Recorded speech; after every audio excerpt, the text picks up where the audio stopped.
একটা sound test করছিলাম এমন একটা স্মার্টফোনের, যে স্মার্টফোনটা আমি বেশ ভালো রকম ইউজ করছি, যে স্মার্টফোনটায় কোয়ালকম স্ন্যাপড্রাগন 870 পেয়েছি, যে স্মার্টফোনটা গেমিং লাভার্সের জন্য একটা আশীর্বাদ, আর ক্যামেরা লাভার্সরাও মোটামুটি ভালোবাসবে। আর আজকে 2023-এ এসেও আমি বলতে পারি যে রিয়েলমির পক্ষ থেকে এই স্মার্টফোনটা one of the best smartphone. 1 বছরের অভিজ্ঞতা আপনাদের সকলের সঙ্গে আমি শেয়ার করতে চলেছি, আপনাদের সেই ভালোবাসার মানুষ সুমন। চলুন একটা লাইক দিয়ে ভিডিওটা শুরু করি। যাই হোক, যে স্মার্টফোনটার কথা বলছি সেই স্মার্টফোনটা গত 1 বছর আগে লঞ্চ হয়েছিল, দাম কিন্তু আন্ডার 40,000 ছিল। আর আজকের ডেটে এই স্মার্টফোনটি নিয়ার অ্যাবাউট 35,000 বা তারও নিচে পাওয়া যাচ্ছে। আর যেখানে স্ন্যাপড্রাগনের 870 এইরকম একটা চিপসেট আমরা পাচ্ছি। আমি কথা বলছি রিয়েলমি জিটি নিউ 2 সম্পর্কে। রিয়েলি বলছি, ভালো স্মার্ট রিয়েলমি জিটি নিউ 2 এই 1 বছরের অভিজ্ঞতায় প্রথমেই যদি বলি একটা বিল্ড কোয়ালিটি নিয়ে ব্যাপার, তাহলে আমি খুব খুশি। মানে আমি অ্যাকচুয়ালি একটা স্মার্টফোনে সর্বদাই দেখতে চাই যে ভাই তাতে গ্লাস আছে কিনা। হ্যাঁ, আমরা এই স্মার্টফোনটায় গ্লাস পেয়েছি পেছনে, এবং এর ডিফারেন্ট কাইন্ড অফ কালার্স আছে। একটা তোতা পাখির কালার আছে, ওটা অনেকেই পছন্দ করতে পারেন, আমার ভালো লাগেনি। আর আমি তখন অফার দিয়ে এই স্মার্টফোনটা ব্ল্যাক কালারে কিনেছিলাম, এবং এর ওজন কিন্তু প্রায় 200 গ্রাম। হ্যাঁ, যারা হালকা স্মার্টফোন ব্যবহার করতে ভালোবাসেন তারা কিন্তু একটু নারাজ বা রাগ দেখাতে পারেন, কারণ এটা একটু ভারী। এবার তার পেছনেও কারণ আছে। এবং এই স্মার্টফোনটি 9mm থিকনেসের সঙ্গে আসছে, বেশ পাতলা কিন্তু। ও সাইডের যে ফ্রেমটা না, ওটা কিন্তু পলিকার্বনেটের। আর এই 1 বছর আমি ব্যাক কেস দিয়ে ইউজ করেছি, নো স্ক্র্যাচেস, নো দাগ। তবে ওই সাইডের যে প্লাস্টিক বা পলিকার্বনেট ফ্রেম, ওখানে টুকটাক একটু দাগ পড়েছে, তো স্পট বলতে পারি ওটাকে। তো ওভারঅল বিল্ড কোয়ালিটি কিন্তু ডেফিনেটলি ভালো। আর আমরা ওই ক্যামেরার জায়গাতে আপনারাও দেখুন, ওখানে একটু গ্লাস ফিনিশিং দেওয়া হয়েছে। Really it's a nice. হ্যাঁ, OnePlus 9R এই রকমের যে স্মার্টফোনগুলো OnePlus-এর, ওগুলোর আপনাকে স্বপ্নও দেখাবে এবং স্মৃতি চারণ করতে সাহায্য করবে।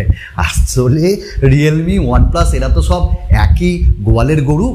এবার এই স্মার্টফোনটা ইন হ্যান্ড ফিল কিন্তু আমার বরাবরই ভালো লেগেছে। এই 1 বছর যাবত ইউজ করছি, ডেফিনেটলি কোনো অসুবিধা হয়নি। বাট দ্য ডিসপ্লে এখানে রিয়েলমি কাঁপিয়ে দিয়েছে। হ্যাঁ, আমরা একটা কম্প্যাক্ট ডিজাইনের ডিসপ্লে পাচ্ছি। 6.6 ইঞ্চেসের ডিসপ্লেতে আমি different kind of web series দেখেছি না ওই ওটিটি প্ল্যাটফর্মগুলোতে, আবার এতে আমরা ইউটিউবে ভিডিও দেখেছি।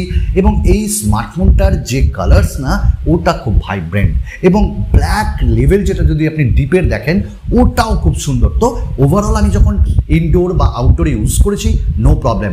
আর মজা লেগেছে ওইখানটায় যখন আমরা মুভিজ দেখেছি, আর মুভিজ দেখতে দেখতে সাউন্ড কোয়ালিটি অসাধারণ। কেন বলুন তো? কারণ এখানে ডুয়াল স্পিকার আছে। আর আপনাদেরকে সাউন্ড টেস্ট আমি করিয়ে দেখিয়ে দিলাম। আর এই সাউন্ড টেস্টে হাইরেস অডিওর কাজটা কিন্তু দুর্ধর্ষ।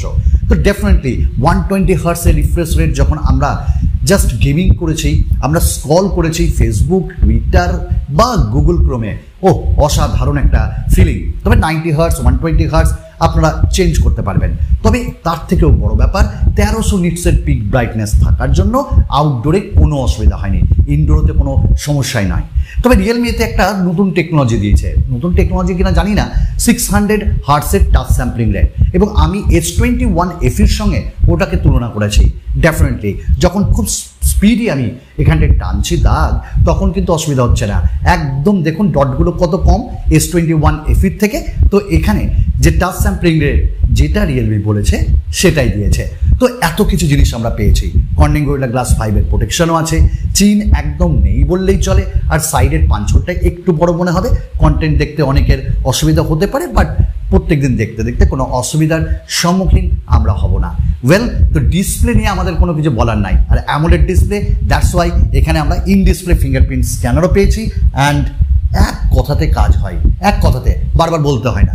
তো ওভারঅল আমরা এই স্মার্টফোনের ডিসপ্লে নিয়ে খুব একদম স্যাটিসফাই। পারফরমেন্সে যদি যাই, তো এই স্মার্টফোনটি একটি 5G স্মার্টফোন। ওভারঅল 8টা 5G ব্যান্ড সাপোর্ট করে, এবং আমি এতে জিও বা এয়ারটেল দুটি সিম এখানে চালিয়েছি, কোনো অসুবিধা হয়নি। ক্যারিয়ার অ্যাগ্রিগেশনের সাপোর্টও আছে, এবং এর কল কোয়ালিটিও দুর্ধর্ষ। সব থেকে বড় ব্যাপার, এতে NFC সাপোর্ট দিয়েছে। ওয়েল, আজকালকার অনেক ব্র্যান্ডে কিন্তু দেয় না। তো ওভারঅল এই এত কটা ফিচার্স কিন্তু আমরা এতে পেয়েছি। UFS 3.1 স্টোরেজ টাইপ প্রোভাইড করা হয়েছে, বাট একটা খারাপও লেগেছে LPDDR4X, ওটা 5X হলে আর একটু ভালো হতো। তবে ওর তালমেল বা বন্ধন ওটা খুব সুন্দর। হ্যাঁ, গেমিংয়ে আমরা বুঝতে পেরেছি, যখন আমরা গেমিং খেলেছি স্ন্যাপড্রাগন 870 এটা কতটা অপটিমাইজড, কতটা ভালো, ইভেন 888-এর থেকেও আমি ভালো বলবো না। 888টা থ্রটলিং টেস্টে কিন্তু অনেকটাই হিট করে, খুব হিট আছে ওতে, মানে রোকা যায় না, ওকে থামানো যায় না। এই কিন্তু অপটিমাইজ, এবং এটি একটি 7nm টেকনোলজি প্রসেসর।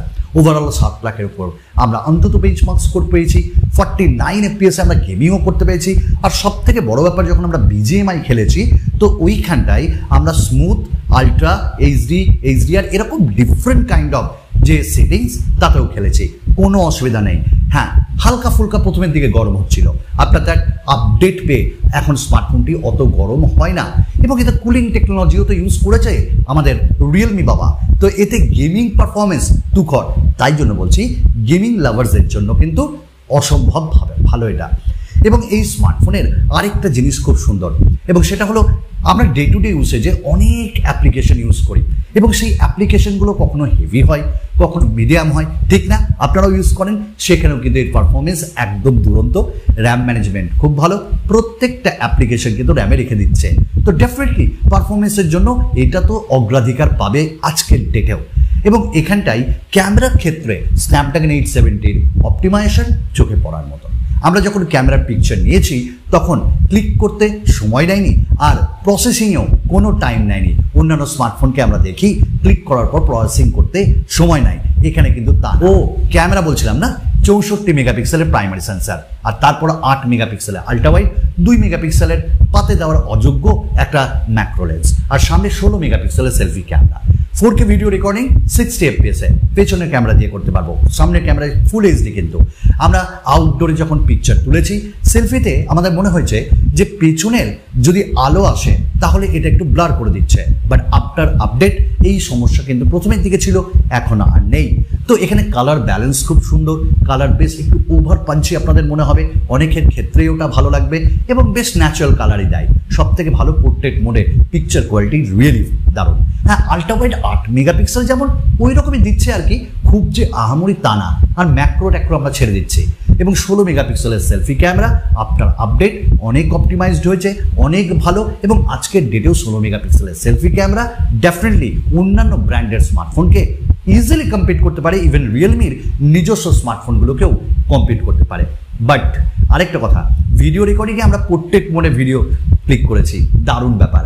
আবার ফ্রন্ট ক্যামেরা দিয়েও আমরা পোর্ট্রেট মোডে ভিডিও রেকর্ড করতে পেরেছি, এটাও একটা দুর্দান্ত ব্যাপার। তো এখানে সিঙ্কিং মানে সব কিছু দারুণ। তো ক্যামেরা আমি আউট অফ 10 7.5 আমি প্রোভাইড করতে পারি। তো যারা ক্যামেরা লাভার্স তাদেরও মোটামুটি ভালো লাগবে, এবং এতে স্যামসাংয়ের সেন্সর প্রোভাইড করা আছে। 3.5 জ্যাক এতে নেই, এটা একটা দুঃখজনক ব্যাপার, এবং এগুলো দেওয়া উচিত এত দামি স্মার্ট। ইভেন এই স্মার্টফোনটাই আমরা ব্যাটারি 5000 mAh পেয়েছি, অসাধারণ ব্যাটারি ব্যাকআপ, অসাধারণ। একদিনের ইজিলি ব্যাটারি ব্যাকআপ আমরা সকলেই পেয়েছি, আপনারাও পাবেন, হেভি ইউজ করেছি, যেমনটা সবাই ইউজ করে আর কি। আর 65 ওয়াটের ফাস্ট চার্জার, যেটা বক্সেই প্রোভাইড করা হয়েছে, 1 ঘন্টার মধ্যে কি তার কমে ফুল চার্জ করে দেয় বস। আজ পর্যন্ত আমি ওই চার্জার ইউজ করছি, খারাপ হয়নি। বাট রিয়েলমি বলেছিল একটা আপডেট দেবে অ্যান্ড্রয়েড 12-এর, উই আর গেটিং অ্যান্ড্রয়েড 13। আমরা অ্যান্ড্রয়েড 13ও পেয়ে গেছি এখানে, এবং রিয়েলমি UI 4.0। এবং ডেফিনেটলি আজকের ডেটের স্মার্টফোনগুলোতে রিয়েলমির যে ফিচার্স সে সব কিছুই আছে। আমরা থিম বলি, UI বলি, কাস্টমাইজেশন বলি, এবং অলওয়েজ অন ডিসপ্লে, সব কিছু আমরা পেয়ে যাব OnePlus-এর ছোঁয়া। তাই তো রিয়েলমি এই যে একটা OnePlus-এর ছোঁয়া আমরা এখানটাই পেয়ে যাচ্ছি। তো ওভারঅল আমরা আপডেট আগামী দিনেও পাবো, সিকিউরিটি প্যাচ আপডেটও পাবো। ওভারঅল স্মার্টফোনটা কিন্তু ডেফিনেটলি আজকের ডেটে নেওয়ার মতন। তবে একটা কথা বলি, যদি অফারে স্মার্টফোনটি পান আরেকটু কমে 30-32 হাজারের মধ্যে, তাহলে কিন্তু লুফে নিয়েন। আর একটা কথা বলি, GT Neo 2 এই স্মার্টফোনটা আজকের ডেটে বিল্ড কোয়ালিটিতেও দুর্ধর্ষ ব্যাপার। তবে অ্যাডস আসে একটু, এতে ওই অ্যাডগুলো একটু কমিয়ে দিলে UI হয়ে যাবে সোনার মতন চকচকে। ব্যাস এটুকুনি ছিল আপনাদের সঙ্গে শেয়ার করার, এবং একটি 1 বছরের অভিজ্ঞতা আপনাদের সঙ্গে শেয়ার করলাম। আগামী দিনে আরও নিত্য নতুন এক্সাইটিং ভিডিও নিয়ে আমরা আসবো। চলুন, আপনারা সুস্থ থাকুন, ভালো থাকুন, ধন্যবাদ।